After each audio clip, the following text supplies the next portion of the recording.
A woman sat a medical exam and passed it, top of the room.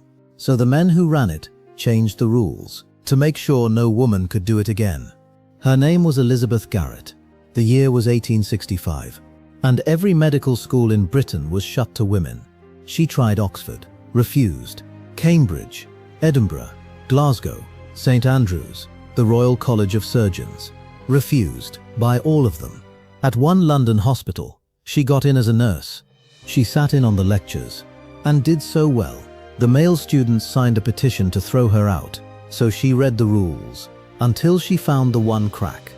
The apothecaries had to license any apprentice who passed, and their charter never said the apprentice had to be a man. She studied in private. She served her time. She sat the exam and passed it with the highest marks in the room. They had to license her. Then they slammed the door. The society rewrote its rules at once to bar any woman from doing what she had just done. But she was already through. She took a further degree in Paris.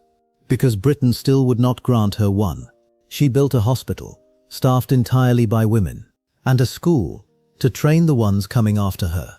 She ended her life as the first woman to be mayor of an English town. Every woman in a white coat today walked through a door Elizabeth Garrett forced open. A door they tried to lock behind her. That line began with one woman they wanted to keep out. We are here to claim our history. Everything we make is free, kept standing by people like you. Find out more at proudofus.co.uk/support. Be part of us.